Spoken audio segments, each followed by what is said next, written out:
प्रबोधिनी एकादशी, देव उठनी एकादशी कार्तिक शुक्ल पक्ष की एकादशी को कहा जाता है। यह दिन इसलिए विशेष है क्योंकि इस दिन भगवान विष्णु 4 महीने की योग निद्रा से जागते हैं। आषाढ़ शुक्ल एकादशी शयनी एकादशी से लेकर कार्तिक शुक्ल पक्ष की एकादशी तक भगवान विष्णु क्षीर सागर में विश्राम करने के लिए जाते हैं और जब वे जागते हैं तो सभी शुभ कार्यों का आरंभ होता है। विष्णु पुराण में एक वर्णित है इसे कथा प्रबोधिनी एकादशी की। इसमें कथा आती है कि एक बार त्रिलोक विजेता राजा बलि ने यज्ञों और दान से तीनों लोकों पर अधिकार कर लिया।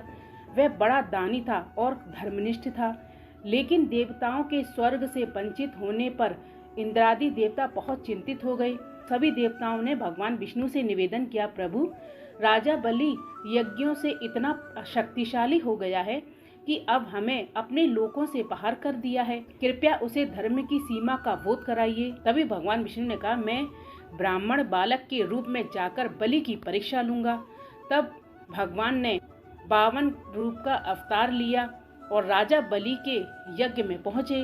वामन देव के तेज से पूरा यज्ञ स्थल प्रकाशमान हो गया। राजा बलि ने विनम्रता से पूछा, हे ब्राह्मण देव, आप कौन हैं और क्या चाहते हैं?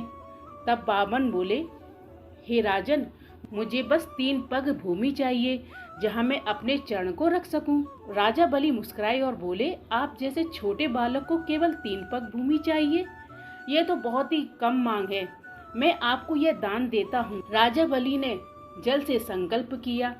तभी भगवान वामन से अपना विराट रूप धारण किया। पहले पग में पूरी पृथ्वी नाप ली, दूसरे पग में स्वर्गलोक और तीसरे पग के लिए बोले, हे राजन, अब बताओ तीसरा पग कहाँ रखूं मैं? राजा बलि ने हाथ जोड़कर कहा, अब तो तीसरा पग मेरे सिर पर रखिए। भगवान विष्णु ने प्रसन्न होकर अपना पग राजा बलि के सर पर रखा और उसे पाताल लोक भेज दिया। लेकिन उसकी भक्ति और सत्य निष्ठा से प्रसन्न होकर भगवान विष्णु ने कहा, हे बलि, तुम्हारी भक्ति बहुत सच्ची है, मैं तुम्हारे साथ पाताल लोक में 4 महीने तक रहूंगा। तभी से भगवान विष्णु आषाढ़ शुक्ल एकादशी के दिन बलि के लोक में जाकर शयन करते हैं और कार्तिक मास की जब शुक्ल पक्ष की देव उठनी एकादशी आती है तब वो जागते हैं। इस दिन को प्रबोधिनी एकादशी भी कहा जाता है। भगवान के जागने के साथ ही शुभ कार्य आरंभ हो जाते हैं। विवाह, गृह प्रवेश, धन दान, यज्ञ आदि कार्य आरंभ किए जाते हैं। कहा जाता है कि इसी दिन भगवान विष्णु ने तुलसी देवी से विवाह किया था, इसीलिए इसे तुलसी विवाह का दिवस भी कहा जाता है।